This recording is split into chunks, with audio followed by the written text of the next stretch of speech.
Hello students, myself Dr. A.J. Singh belongs to G&R Institute of Management and Technology, Bulandshahr. And now the topic for discussion today is chromatin organization. So we will talk about chromatin organization, their formation, ligation, and the internal structure of chromatin fibers that finally makes the chromosomes, and chromosomes alternate for their further functions with their internal and outer structural formations. So about the chromatin organization, we would know about the chromatin and chromatids. So how chromatin fibers are made? Firstly, to form the chromosomes in the largest amount with the protein structure with the form of nucleosome model. So सबसे पहले अब यहाँ पे हम introduction के रूप में पढ़ेंगे कि इन जो क्रोमोसोम्स हैं, क्रोमोसोम्स का निर्माण क्रोमेटिन और क्रोमेटिड्स के रूप में किस तरीके से होता है। तो यहाँ पे हम देखें कि सबसे पहले जो न्यूक्लियर क्रोमेटिन है, अब यहाँ पे न्यूक्लियर क्रोमेटिन की बात इसलिए की गई है कि जो न्यूक्लियस है, जो क्रोमोसोम्स के अंदर न्यूक्लियस है, उस न्यूक्लियस में हमारा क्रोमोसोम्स पाया जाता है और क्रोमोसोम्स का जो निर्माण है वो क्रोमेटिन फाइबर्स के रूप में सबसे पहले होता है। तो न्यूक्लियर क्रोमेटिन का मतलब है कि एक सेल है, सेल के अंदर न्यूक्लियस है जो सेल ऑर्गेनेल है, और उस न्यूक्लियस के अंदर जो हमारे क्रोमेटिन फाइबर हैं वो क्रोमेटिन फाइबर्स फाइनली जो अटैच्ड होकर के लार्ज रूप में, एनलार्ज रूप में क्रोमोसोम्स का निर्माण करते हैं। तो किस तरीके से क्रोमोसोम्स का स्ट्रक्चर तैयार होता है क्रोमेटिन फाइबर्स के रूप में, तो उसे समझने के लिए न्यूक्लियर क्रोमेटिन जो है वो ऑर्गेनाइज्ड होता है न्यूक्लियोसोम्स में। यहाँ पे ये देखना जरूरी है कि जो न्यूक्लियोसोम 3D मॉडल है, न्यूक्लियोसोम 3D मॉडल का मतलब है कि उसमें 4 टाइप्स की जो हिस्टोन प्रोटीन अटैच्ड है, जैसे हम देखते हैं H1, H2A, H2B, H3 और H4। फाइनली 5 टाइप्स की ये हिस्टोन प्रोटीन होती हैं, जिसमें 4 टाइप्स की जो H2A, H2B, H3 और H4 टाइप्स की हिस्टोन प्रोटीन है वो सबसे ज़्यादा इंपॉर्टेंट होती है।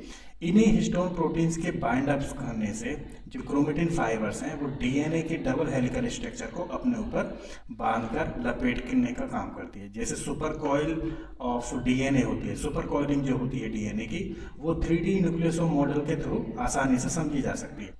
तो इस टाइप के जो क्वेश्चन है, जैसे अभी हम जो क्रोमेटिन फाइबर्स पढ़ रहे हैं, तो क्रोमेटिन फाइबर्स, क्रोमोसोम्स, उसके नंबर्स और जो सुपर कॉइलिंग के जितने भी एक नंबर के क्वेश्चंस हैं वो नीट के एग्जाम्स में, मेडिसिनल कॉम्पिटिटिव एग्जाम्स में, यहाँ तक कि जो यूनिवर्सिटीज़ एग्जाम्स होते हैं उसमें भी 1 नंबर या 2 नंबर के शॉर्ट क्वेश्चंस में पूछ लिए जाते हैं।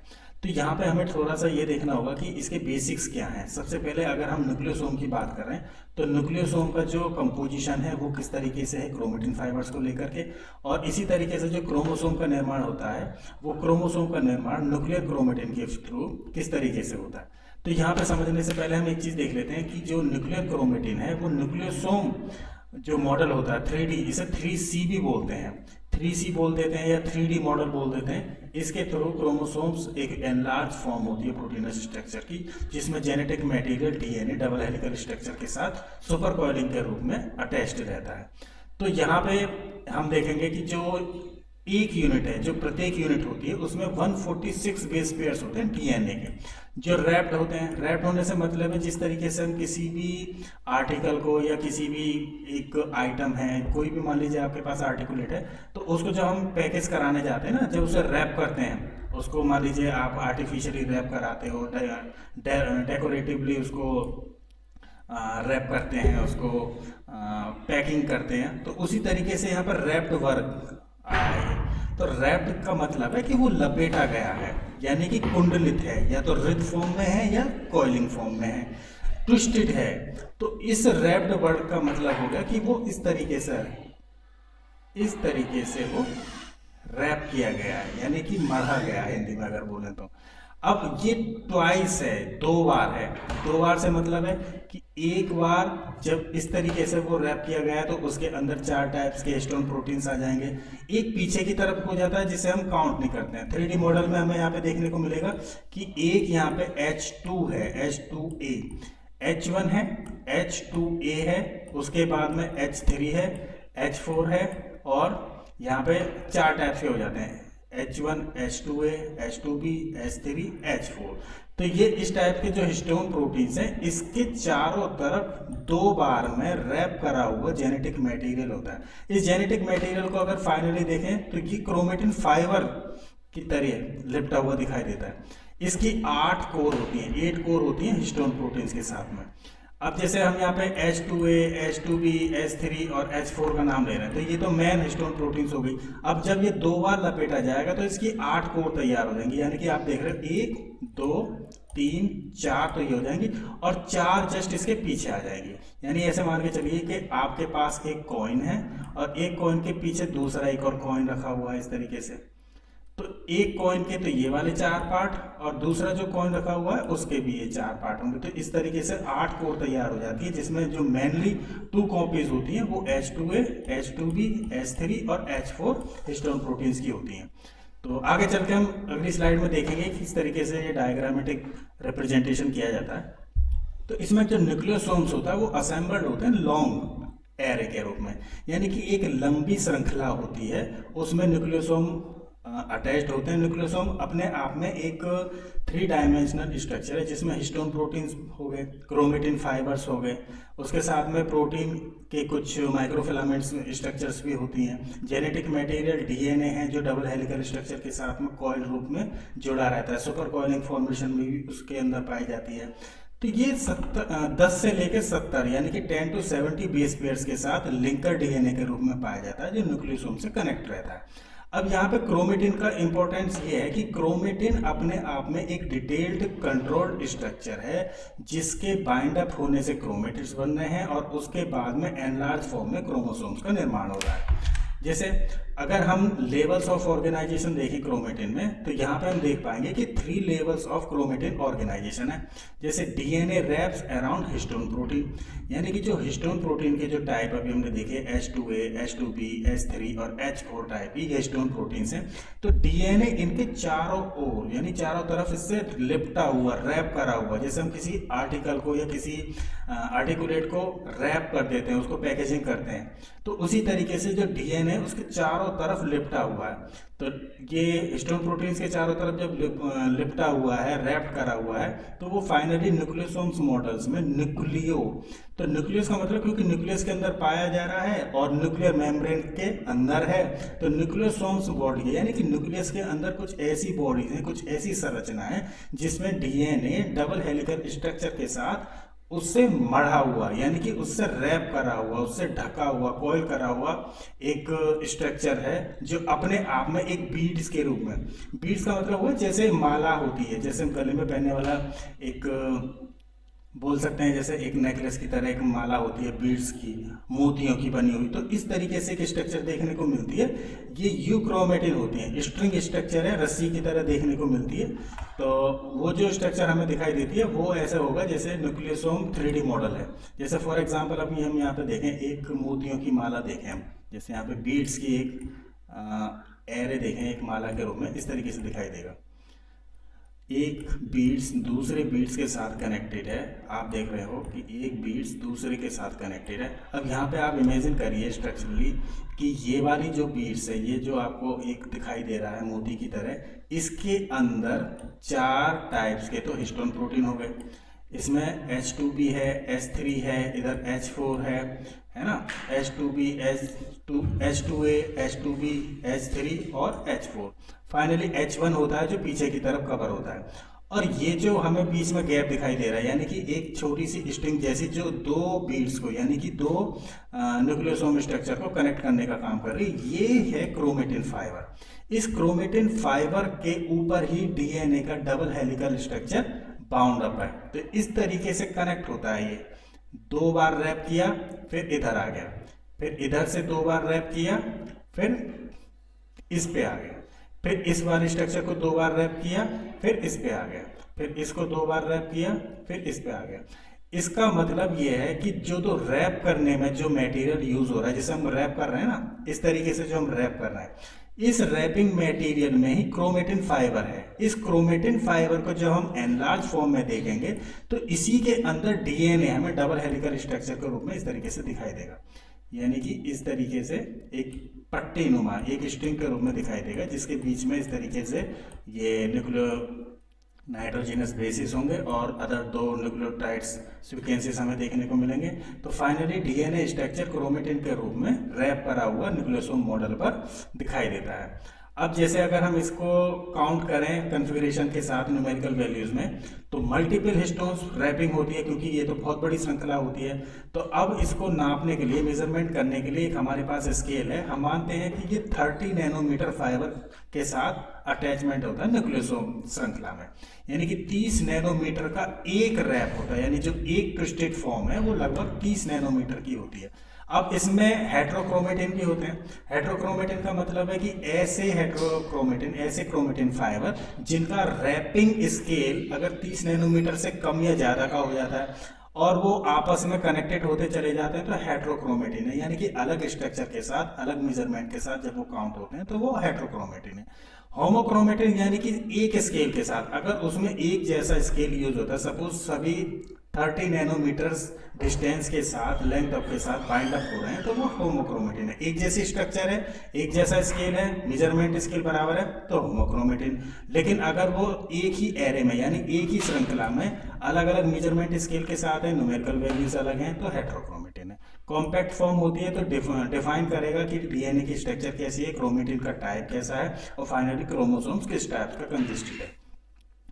अब यहाँ पे क्रोमोसोम्स देखते हैं, जो कि डीएनए प्रोटीन कॉम्प्लेक्स होता है। सभी को पता है क्रोमेटिन फाइबर हैं जो कि क्रोमेटिड्स बना रहे हैं, उसके ऊपर डीएनए डबल हेलिकल स्ट्रक्चर है, वो बाइंड अप है। तो क्रोमेटिन जो कि ऑर्गेनाइज है सब यूनिट्स में, उसे बोलते हैं न्यूक्लियोसोम। यही क्रोमेटिन फाइबर्स जो आगे चल के सब यूनिट्स में डिफाइन होते हैं, वही न्यूक्लियोसोम होता है। अब इसको हम न्यूक्लियोसोम 3D मॉडल के रूप में पढ़ते हैं। न्यूक्लियोसोम 3D मॉडल आने वाली अभी अगली स्लाइड्स में हम देखेंगे स्ट्रक्चर के रूप में। उसमें क्या है कि हिस्टोन प्रोटीन्स भी दिखाई देंगी, क्रोमेटिन फाइबर्स भी दिखाई देंगे, और फाइनली क्रोमेटिन फाइबर से मिलकर के जो क्रोमेटिड्स बने हैं वो दिखाई देंगे, और डीएनए की डबल हेलिकल स्ट्रक्चर उससे रैप करी हुई, उससे बंधी हुई दिखाई देगी। ये तीनों चारों कंपोनेंट जब हमें एक फॉर्म में एक साथ दिखाई देते हैं तो उसको हम पढ़ते हैं 3D कंपोनेंट्स या 3D मॉडल्स के रूप में। अब एक ऐसी व्यवस्था, एक ऐसा तरीका जिसमें यूकैरियोट्स सेल्स जो हैं वो कॉम्पैक्टेड होती हैं, अरेंज होते हैं अपने क्रोमेटिन फाइबर्स में, वो लार्ज अमाउंट के डीएनए को फिट करने के लिए छोटे से छोटे स्पेस में रहना चाहते हैं। यानी कोई भी जेनेटिक मटेरियल है वो चाहेगा कि ज़्यादा से ज़्यादा इंफॉर्मेशन कैरी करे और एक लिमिटेड स्पेस में बना रहे। तो इसी चीज़ को कंप्लीट करने के लिए एक नेचुरल कंडीशन देखने को मिलती है, जिसमें मिलती है रैपिंग और कॉइलिंग फॉर्म। यानी कि जैसे हम बोलते हैं कि डीएनए सुपर कॉइलिंग होती है।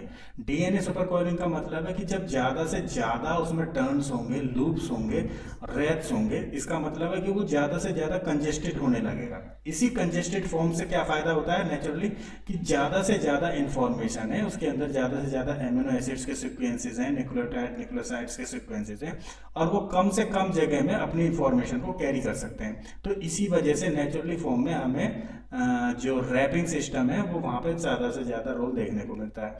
अब ये सुपर कॉइलिंग यानी कि ज़्यादा से ज़्यादा, जैसे हिंदी में बोलेंगे ऐंठन होना, मरोड़ होना, तो ज़्यादा से ज़्यादा ऐंठन या मरोड़ होगी तो इसका मतलब ज़्यादा से ज़्यादा स्पेस में इंफॉर्मेशन आ पाएगी। जैसे फॉर एग्जांपल आप देखिए कि यहाँ पे कोई स्ट्रिंग है। अब इस स्ट्रिंग में सपोज करिए कि ये 10 नाइट्रोजिनस बेसिस हैं, सपोज करिए इस तरीके से हैं, और आप यहाँ पे देख पा रहे होगे अगर मैं इस पॉइंट से लेकर के और इस पॉइंट्स तक को अगर नॉर्मली मैं सीएम में नापूं, सेंटीमीटर में नापूं, तो लगभग ये 10 सेंटीमीटर करीब हो जाएगा। और अगर मान लीजिए इसी स्ट्रिंग को मैं कंजेस्टेड कर दूं, यानी कि लूप्स में रैप्स कर दूं, इसको कॉइलिंग कर दूं, तो आप देखोगे कि इसी चीज को मैं स्प्रिंग के रूप में कॉइलिंग करते हुए इस तरीके से दिखा सकता हूं, इतने फॉर्म में। यानी कहने का मतलब है कि मेरा इतना ही मटेरियल, सेम यही इंफॉर्मेशन न्यूक्लियोटाइड्स के रूप में इतनी जगह में आ गया, इतने से लेकर के इतने पॉइंट्स तक आ गया। तो इसका मतलब क्या है कि लगभग मैंने हाफ या 2/3 स्पेस मैंने बचा लिया। इसका मतलब कि जितनी इंफॉर्मेशन इतना स्पेस कवर कर रही थी, अब वही इंफॉर्मेशन मात्र इतने स्पेस में आ गई है। तो इसी वजह से जो क्रोमेटिन फाइबर्स होते हैं वो आपस में रैप करे हुए थे, टर्न करे हुए होते हैं, कंजेस्टेड फॉर्म में मिलेंगे आपको, कॉइल फॉर्म में, जिसको हम बोलते हैं रैपिंग करना। इसी रैपिंग की वजह से क्रोमेटिन फाइबर्स आपस में उलझे हुए दिखाई देंगे, इस तरीके से सुपर कॉइलिंग के रूप में, स्प्रिंग के रूप में दिखाई देंगे। तो इसका यही एक फायदा होता है कि ज़्यादा से ज़्यादा इंफॉर्मेशन कैरी करनी है। तो क्रोमोसोम्स के अंदर जितनी ज़्यादा इंफॉर्मेशन होगी तो उसमें क्रोमेटिन फाइबर्स उतने ही ज़्यादा कॉम्प्लेक्स और कंजेस्टेड फॉर्म में हमें दिखाई देंगे। अब जैसे मान लीजिए ये फिगर है, इस फिगर में आप देखने की कोशिश करें कि ये जो क्रोमोसोम्स है, हम यहाँ पे ह्यूमन क्रोमोसोम्स को एज ए होस्ट काम कर रहे हैं, तो यहाँ पे हमने ये क्रोमोसोम्स लिया। अब इस क्रोमोसोम में जैसे ये बीच वाला पार्ट है, ये सेंट्रोमियर है, यानी कि एक्सेस पार्ट है इसका, एक्सिस वाला। यहाँ से ये जो अपर आर्म्स हैं ये टर्न कर सकती हैं, इसी तरीके से जो लोअर लॉन्ग आर्म है ये भी टर्न कर सकती हैं। अब इसकी आप देखिए 1400 नैनोमीटर की इसकी डिस्टेंस है, यानी कि इस पॉइंट से लेके इस पॉइंट तक जो ऊपर की अपर आर्म्स हैं, इन दोनों के बीच का डिस्टेंस हमने कवर किया, ये 1400 नैनोमीटर से। फाइनली जाकर के जब हम डीएनए तक पहुंचेंगे तो आप देखिए ये 2 नैनोमीटर तक हो जाता है, यानी कि इसके बीच में कितनी ज़्यादा इंफॉर्मेशन कैरी करनी है, वो इंफॉर्मेशन किस तरीके से बाइंड अप हो रही है, कंजेस्टेड है, रैपिंग है, कॉइल्ड है, ताकि वो कम से कम जगह में, यानी 2 नैनोमीटर की जो जगह है वो यहाँ पे किस तरीके से यहाँ पे अरेंज की गई है वो हम देख सकते हैं। अब यहाँ पे स्टेप बाय स्टेप आप देखोगे कि इसको हम डिटेल में जाएंगे, हर स्टेप में हम उसको डिटेल में कॉन्फ़िगर करते हुए आगे बढ़ेंगे और फाइनली जाते हुए अपने जेनेटिक मटेरियल डीएनए के डबल हेलिकल स्ट्रक्चर तक पहुंचेंगे। अब ये जो क्रोमोसोम्स है ये एंटायर माइटोटिक क्रोमोसोम्स है, क्योंकि जब सेल डिवीजन हुआ होगा तो माइटोसिस की प्रोसेस हुई होगी, उस माइटोटिक कंडीशंस में हमने क्रोमोसोम्स को यहाँ पे लिया है। अब इसके इतने वाले पार्ट को यहाँ पर केवल हमने छोटा सा एक पार्ट उठाया इसका, तो ये आप देखिए ये छोटा सा जो टिनी पार्ट है हमारा, इतना सा पार्ट हमने यहाँ पे कैरी किया और इसी को आगे चल के हम एनलार्ज करके देख रहे हैं। तो ये कंडेंस्ड सेक्शन है क्रोमोसोम का, यानी कि इसके अंदर 700 नैनोमीटर का पार्ट्स हमने डिस्टेंस कवर करते हुए इसके कंडेंस्ड मटेरियल को एनलार्ज करके देख रहे हैं। तो क्रोमेटिन फाइबर्स हैं। अब इसी वाले पार्ट्स को हम थोड़ा सा और एनलार्ज करके देखेंगे, बड़ा करके देखेंगे, जूम करके देखेंगे। तो इसके एक फाइबर को हमने आगे उठा लिया और आगे उठाने के बाद आप देखोगे कि किस तरीके से जो डिस्टेंस है वो कम होती चली जाती है, यानी कि कितना ज़्यादा हम उसको एनलार्ज और जूम करके देख रहे हैं। यहाँ पे 700 नैनोमीटर था, अब देखिए हम 300 नैनोमीटर पे आ गए। यहाँ पे सेक्शन ऑफ क्रोमोसोम्स दिखाई दे रहे हैं हमें एक्सटेंडेड फॉर्म में। अब यहाँ पे क्रोमोसोम्स के इस तरीके से बीड्स की तरह जो स्ट्रक्चर है दिखाई दे रही है, जैसे मैंने लास्ट स्लाइड में बताया था ना, जैसे मोतियों की माला होती है, बीड्स की स्ट्रक्चर होती है, इस तरीके से अब यहाँ पे ये मोतियों की माला जैसी स्ट्रक्चर दिखाई दे रही थी, एक बीड्स एरे आपको दिखाई दे रहा होगा। अब इसी में से हमने ये छोटा सा पार्ट ले लिया, अब इसको भी हम एनलार्ज करेंगे, इतने वाले पार्ट्स को भी अब हम आगे करके जूम आउट करके देखेंगे। अब देखिए ये 30 नैनोमीटर हो गया, यानी कि इसका भी 1/10 वाला पोर्शन हमने यहाँ पे ले लिया और अब इसको हम करके कॉन्फ़िगर करके देखेंगे कि अब इसकी स्ट्रक्चर क्या दिखाई देती है। यहाँ पे 30 नैनोमीटर के जो क्रोमेटिन फाइबर्स हैं उसमें न्यूक्लियोसोम्स अटैच्ड है। न्यूक्लियोसोम्स का मतलब है हिस्टोन प्रोटीन भी अटैच्ड है, डीएनए जेनेटिक मटेरियल भी आ गया और साथ के साथ इसमें क्रोमेटिन फाइबर की स्ट्रक्चर भी शामिल है। अब आप देखिए इस तरीके से एक कॉइल जैसी स्ट्रक्चर दिखाई दे रही है, जैसे लास्ट स्लाइड में बताया था।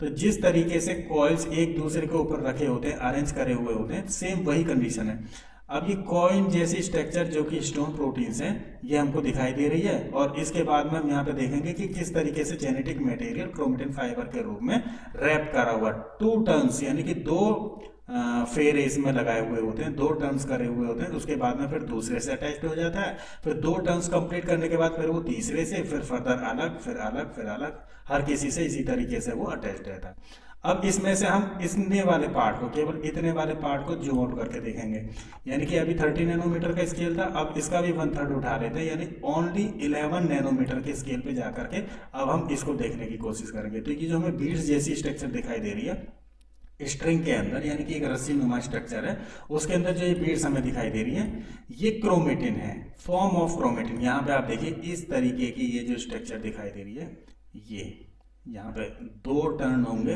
2 टर्न होने के बाद में फिर तीसरे पे चला जाएगा, फिर उसके बाद 2 टर्न होंगे और 2 टर्न कंप्लीट करने के बाद फिर ये स्ट्रिंग आगे को चली जाएगी। ये क्रोमेटिन फाइबर्स के रूप में हमें यहाँ पे स्ट्रक्चर दिखाई दे रही है। अब इस वाले पोर्शन को, यानी कि ये जो स्ट्रिंग का पार्ट है, ये वाला पार्ट, इस वाले पार्ट को हम अब आगे ले जा करके दोबारा से एनलार्ज करके देखते हैं। अब 11 नैनोमीटर्स को भी हमने कभी 1/5 पार्ट ले लिया, यानी कि ओनली 2 नैनोमीटर पे जब हम जा करके इसको एनलार्ज करके देखेंगे तो हमें डीएनए की डबल हेलिकल स्ट्रक्चर इस तरीके से दिखाई देगी इसके अंदर। तो आप देख सकते हो कि किस तरीके से कितने स्टेप्स में आप क्रोमोसोम से लगाइए, फर्स्ट स्टेप, फिर सेकंड स्टेप, या थर्ड स्टेप, फोर्थ स्टेप, और फाइनली फिफ्थ स्टेप में जा करके हमें डीएनए की डबल हेलिकल स्ट्रक्चर दिखाई दे रही है। यानी 1400 नैनोमीटर से हमने स्टार्टिंग की और फाइनली 2 नैनोमीटर तक हम डीएनए की डबल हेलिकल स्ट्रक्चर के बीच का जो डायमीटर है उस तक पहुंच पाने में कामयाब हुए। तो इतनी डिटेल में जा करके हमको डीएनए जेनेटिक मटेरियल मिलेगा। अब ऑर्गेनाइजेशन का इंपॉर्टेंस क्या है, इसमें जो पैकेजिंग होती है मैकेनिज्म डीएनए के लिए, तो क्रोमेटिन जो है सबसे पहले फंक्शनल ऑर्गेनाइजेशन की तरह काम करता है, जेनेटिक मटेरियल है, हम पहले ही पढ़ चुके हैं, न्यूक्लियस के अंदर पाया जाता है, और जो जीनोमिक रेगुलेटरी एलिमेंट्स है उसको बनाए रखने के लिए, उसके रेगुलेशन के लिए जरूरी होता है। अब इसी चीज़ को इस स्ट्रक्चर में समझ लेते हैं। जैसे यहाँ पे कुछ स्टेप्स दिए हुए हैं, फाइनली वही चीज़ है, आप देखिए यहाँ पे क्रोमोसोम्स है। अब इस क्रोमोसोम्स को हम एनलार्ज करके देख रहे हैं। एनलार्ज करने के बाद में यहाँ पे ये आपकी स्ट्रक्चर इस तरीके से बड़ी होकर के दिखाई दे रही है। 300 नैनोमीटर्स के स्केल्स पे जाकर के इस तरीके से उसका सेपरेशन हो गया है। सेपरेशन होने के बाद जब ये बीड्स जैसी स्ट्रक्चर हमें दिखाई देने लगती है, तो इस बीड्स जैसी स्ट्रक्चर को दोबारा एनलार्ज करके हम जब देखते हैं तो यहाँ पे न्यूक्लियोसोम मॉडल हमें दिखाई देता है। ये न्यूक्लियोसोम का मतलब है कि अब इसमें हिस्टोन प्रोटीन भी है, क्रोमेटिन फाइबर भी है, और उसी के ऊपर जेनेटिक मटेरियल डीएनए अटैच्ड है। ये फोल्ड हो रहा है 30 नैनोमीटर फाइबर्स के रूप में। अब आगे चल के इसमें क्रोमेटोसोम है। क्रोमेटोसोम वही है जो क्रोमेटिन फाइबर के साथ अटैच्ड है। आप देख सकते हो यहाँ पे 2 लूप हैं, एक लूप ये है, दूसरा लूप ये है। 2 लूप कंप्लीट करने के बाद वो दूसरे स्टोन प्रोटीन पे चला जाता है, फिर तीसरे पे, फिर चौथे पे, इस तरीके से होता है। अब इसी को अगर हम कंजेस्टेड रूम में देखें तो ये तीनों के तीनों एक साथ अटैच्ड हो जाएंगे और एक साथ दिखाई देंगे, जैसे कि यहाँ पे दिखाई दे रहे हैं। अब इसको दोबारा से एनलार्ज करके देखते हैं। तो एनलार्ज करने का मतलब है कि जैसे जैसे क्रोमेटिन फाइबर्स को हम बड़ा करके देखते जाएंगे तो उसकी स्ट्रिंग जैसी स्ट्रक्चर फाइनली डीएनए की डबल हेलिकल स्ट्रक्चर के बराबर हमें दिखाई देगी। तो इस तरीके की स्ट्रक्चर जो है वो एग्जाम्स में बनाने के लिए आ सकती है। अगर यूनिवर्सिटी एग्जाम पैटर्न पे हम दे रहे हैं तो लॉन्ग क्वेश्चंस में इस तरीके के डायग्राम्स बना करके हम क्रोमेटिन फाइबर को समझा सकते हैं। इसमें क्रोमेटिन के जो लेवल्स हैं वो हम यहाँ पे देख लेते हैं। जो 3 टाइप्स के स्ट्रक्चरल ऑर्गेनाइजेशन लेवल्स हैं, इसमें से पहला है चेन्स ऑफ न्यूक्लियोसोम्स, दूसरा है सोलिनॉइडल सुपरबीड जो कि न्यूक्लियोमियर के रूप में पाया जाता है। न्यूक्लियोमियर मॉडल है कॉम्पैक्टाइजेशन का, और न्यूक्लियोसोमल फाइबर के रूप में हमें देखने को मिलता है। तीसरा इसमें है सुप्रासोलिनॉइडल डीएनपी पैकिंग लूप्स और डोमेन्स। डोमेन्स का मतलब एक स्पेसिफिक टाइप का रीजन है जिसमें सुप्रासोलिनॉइडल डीएनपी पैकिंग डीएनए के रूप में हमें देखने को मिलती है। अब इसमें first level of organisation of chromatin है। तो न्यूक्लियोसोम जो है, न्यूक्लियोसोम ही अपने आप में एक ऐसी स्ट्रक्चर है जो क्रोमेटिन फाइबर को समझाने के लिए पर्याप्त है। यानी कि इसके अंदर क्रोमेटिन फाइबर्स हैं, इसमें डीएनए की डबल हेलिकल स्ट्रक्चर है, हिस्टोन्स के 4 टाइप्स के प्रोटीन्स इसमें इन्वॉल्व हैं, H1 पीछे की तरफ कंसीडर होता है जिसे हम बाद में देख लेते हैं। और ये जो होता है कॉम्पैक्शन, यानी कि जो डीएनए का जो फॉर्मेशन है उसका जो कॉम्पैक्ट रूप है वो हमें न्यूक्लियस के अंदर दिखाई देता है। तो न्यूक्लियोसोम मॉडल अपने आप में 3C या 3D मॉडल के रूप में जाना जाता है। Higher order organisation of chromatin है, तो जैसे मैं बार बार कह रहा हूँ 3D स्पेस, यानी कि 3D मॉडल के रूप में हमें तीनों कंपोनेंट दिखाई दे जाते हैं, इसलिए हम यहाँ पे 3D न्यूक्लियोसोम मॉडल के रूप में इसकी स्टडी करते हैं। अब डीएनए जो है वो 10,000 से लेकर 20,000 फोल्ड तक होता है। हालांकि वो डिपेंड करेगा कि कितने बेस पेयर्स का है। बेस पेयर से मतलब है कि कितने हिस्टोन प्रोटीन्स के बीच में लूप्स आ रहे हैं, रेडिंग हुई है और सुपर कॉइलिंग कंडीशन क्या है। तो इस बेस पे हम पता कर सकते हैं कि डीएनए का जो स्ट्रक्चर है वो कितना लंबा है, क्रोमोसोम्स का टाइप्स कितना है और उसके कॉन्फ़िगरेशन लेवल क्या है। क्रोमेटिन ऑर्गेनाइजेशन न्यूक्लियस के अंदर कैसा है। मैमेलियन सेल्स जो होती हैं उसके अंदर डीएनए क्रोमेटिन फाइबर्स के रूप में अरेंज होता है। मोस्टली सभी सेल्स में न्यूक्लियस के अंदर क्रोमेटिन फाइबर्स के अंदर अरेंज होता है क्रोमोसोम्स के पास। और इंटरफेस सेल्स जो होती हैं जो क्रोमोसोम्स को ऑर्गेनाइज करती हैं रेडियल डिस्ट्रीब्यूशन में, वो या तो न्यूक्लियस की तरफ ले जाने का काम करते हैं या माइटोटिक डिवीजन के दौरान जब सेल डिवीजन होता है तो क्रोमोसोम्स के डिस्ट्रीब्यूशन के दौरान न्यूक्लियोसोम को आगे की तरफ फर्दर पास करने का काम करती है with in the information of DNA. Function of chromatin सबसे इंपॉर्टेंट है, 1 नंबर में क्वेश्चन आ जाता है। तो सबसे पहले मैं ये ध्यान रखना चाहिए कि इसमें पैकिंग होती है डीएनए की।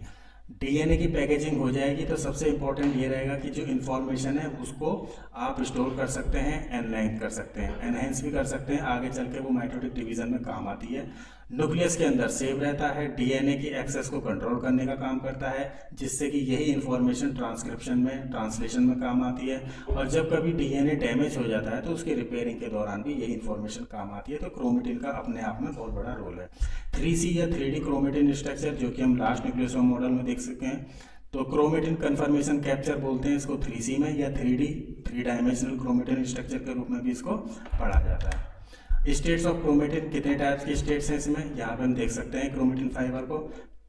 यू क्रोमेटिन है, यू का मतलब हो गया विकसित, डेवलप्ड, यानी कि एक ऐसा क्रोमेटिन फाइबर जो किसी डेवलप्ड क्रोमोसोम्स का कंपोनेंट्स रहा है, तो वो यू क्रोमेटिन होगा। ये ओपन होता है और एमेनेबल होता है ट्रांसक्रिप्शन के लिए।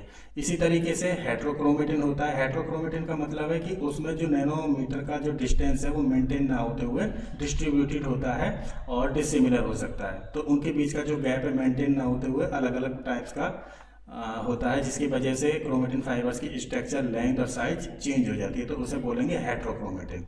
ये कॉम्पैक्ट होता है क्योंकि डीएनए की जो फर्दर स्ट्रक्चर होती है काफ़ी कॉम्प्लिकेटेड होती है, तो इस टाइप्स में हेट्रोक्रोमेटिन स्ट्रक्चर देखने को मिल सकती है। डीएनए प्रोटीन की स्ट्रक्चर है वो ट्रांसक्राइब नहीं हो सकती है, तो इस तरीके की कंडीशन हेट्रोक्रोमेटिन में देखने को मिलती है। अब अगला एक छोटा सा क्वेश्चन है जो मोस्टली कॉम्पिटिटिव एग्जाम्स में पूछने को आता है कि lowest level of chromatin organisation क्या है। तो लोएस्ट लेवल का क्रोमेटिन ऑर्गेनाइजेशन लेवल है न्यूक्लियोसोम। तो सबसे पहले हमें लिखना है न्यूक्लियोसोम, यानी कि न्यूक्लियोसोम वह इकाई है जिससे क्रोमेटिन के ऑर्गेनाइजेशन का पता चलता है। Lowest unit of chromatin organisation is the nucleosome, in which DNA form 1 and 3/4 loops around the histone octamer core, यानी कि एक डीएनए है जिसमें 1 से लेके 3/4 लूप्स जो होते हैं वो हिस्टोन प्रोटीन के ऑक्टामर कोर के चारों तरफ देखने को मिलते हैं। तो न्यूक्लियोसोम मॉडल अपने आप डीएनए को भी कॉम्पैक्ट करता है, क्रोमेटिन फाइबर्स को भी कॉम्पैक्ट करता है, और साथ ही साथ उसमें प्रोटीनस स्ट्रक्चर जितनी भी है उसके रैपिंग करते हुए दिखाई देता है। तो न्यूक्लियोसोम वह छोटी से छोटी इकाई है जिसमें तीनों कॉन्स्टिट्यूएंट्स आपस में मिलकर के काम करते हैं और डीएनए रैपिंग के साथ क्रोमेटिन फाइबर को बनाने का काम करते हैं, जिससे फाइनली क्रोमोसोम्स का लूप तैयार होता है। अब फाइनली यहाँ पे एक स्ट्रक्चर है जिसको आप अपने एग्जाम पर्पस के लिए नोट कर सकते हैं, इसको अच्छी तरीके से लर्न कर सकते हैं। तो यहाँ पे 3 फिगर्स हैं, जैसे कि पहले फिगर्स में है levels of chromatin organisation. Finally वही चीज़ है जैसे कि हमने लास्ट स्लाइड्स में देखा था कि सबसे पहले हम यहाँ पे क्रोमोसोम्स को लिया, जैसे यहाँ पे आप देख रहे हो।